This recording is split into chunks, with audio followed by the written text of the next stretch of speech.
Hey, it's Faith Talk Live. I'm Rick Probst. And I'm Dan Ratcliffe. Well, the pretty lady in the middle there is at Jesus's tomb. It's Ruth Malhotra from RZIM. Ruth, how are you?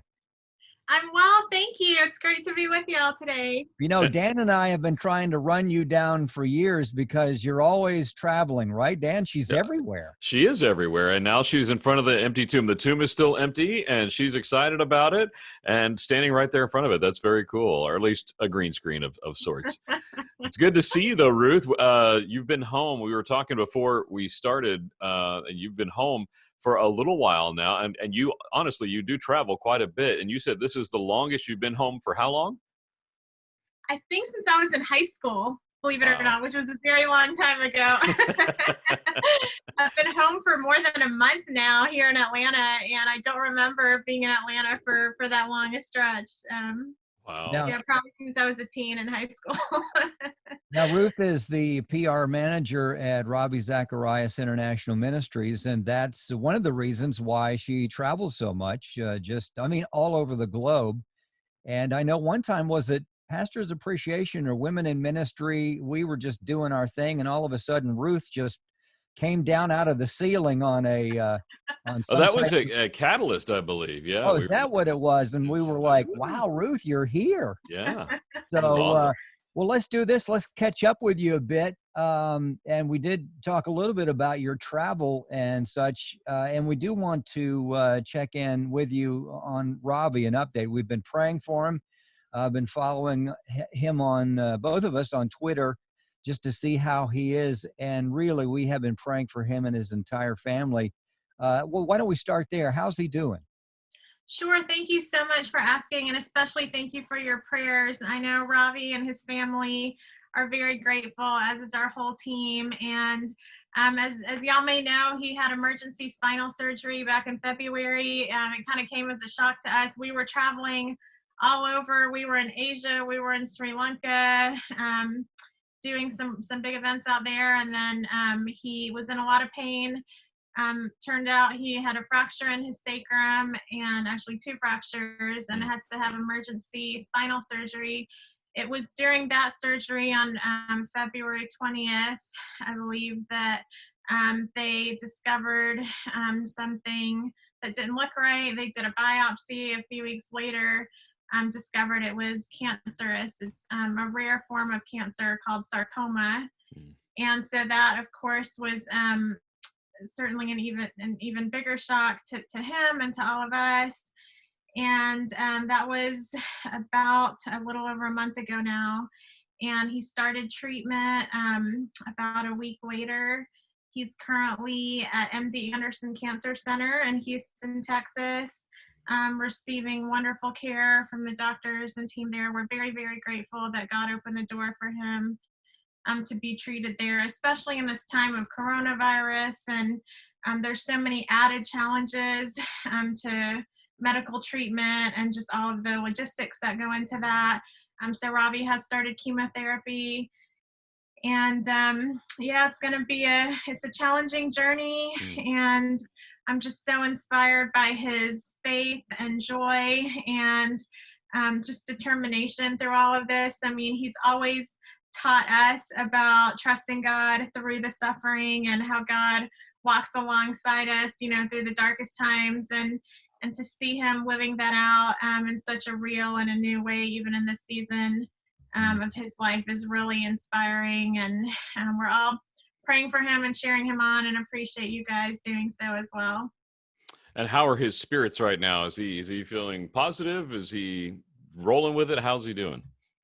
Yeah, it's amazing. We get updates from him every few days, and he actually wrote a reflection on Easter, just some things about how he talks about the message, how the message of Easter is a hopeful one, but even more so now, given what he's going through, how he clings to that eternal hope and the reality that he drew this analogy of how sin is like a cancer cell, a rogue cell that messes everything up, but how Christ's death and resurrection really turn the tide in our favor and is the ultimate cure that we need. And so even though he's going through a hard time physically, he's in very strong spirits. He's shining light there at the hospital with the doctors and Good. staff, and he's still writing updates and reflections and pointing people to Jesus through it all. So, and he still has a great sense of humor. Good. A Good. lot of people don't realize he's a pretty funny guy, and he certainly hasn't lost that. So Good. we're really grateful, and yeah, just taking it one step at a time.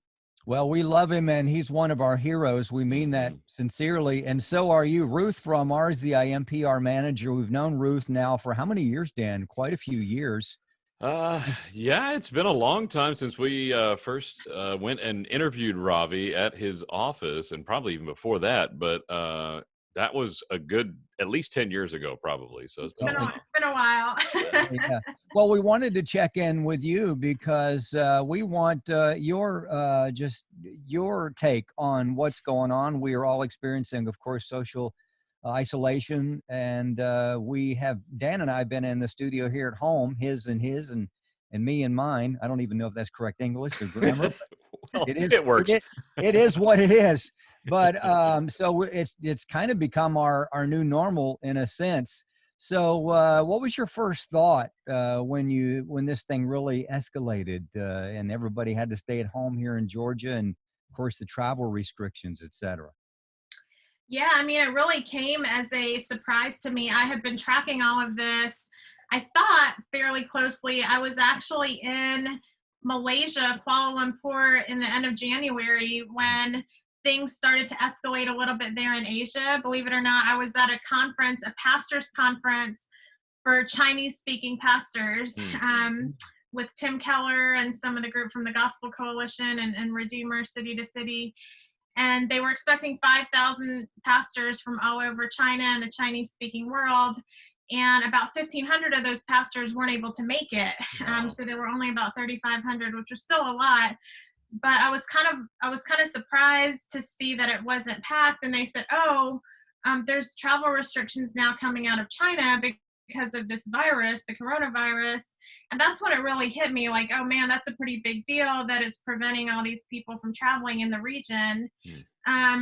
But then as I was tracking it, week after week, and it started to spread outside of Asia. And like I said, I landed back in the US on March 11th.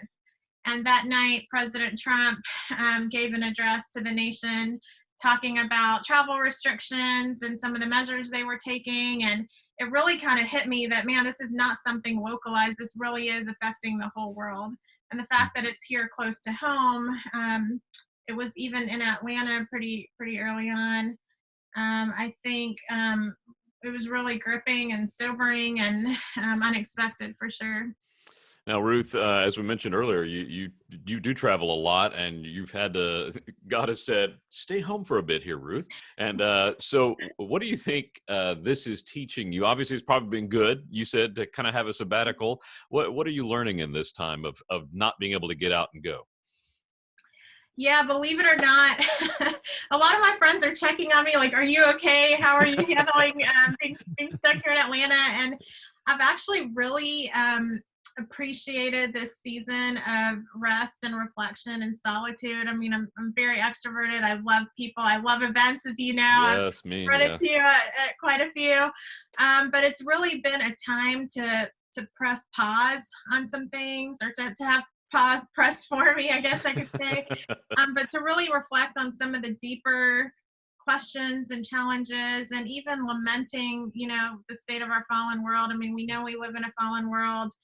So many people hurting and going through times of uncertainty because of the virus and for other reasons too. And I've really been grateful for this season to even to reflect on that, to spend more time with the Lord, to catch up with people, long phone calls with family and friends, Zoom calls with my favorite radio host. Aw. But something, because I do travel a lot, I spend a lot of time in airports, and especially on international trips. I have a lot of long layovers sometimes at international airports.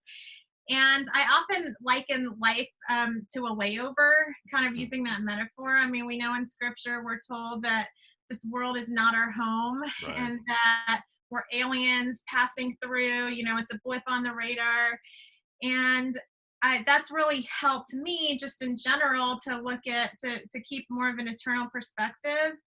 And I think with the quarantine and the social distancing and isolation and kind of this season that we're all collectively in now, I've tried to go back to that and say, this is a season. We don't know exactly when it'll end. We know it's not forever, but we can kind of look forward to the future with that eternal perspective and say, like, God, what are you trying to teach me through this? And how is this a metaphor for the larger Christian life that we're called to live? Good Wow, stuff. that's so good. Love that. Ruth, we got to take a break. We sure do appreciate your time. We'd like to catch up with you again.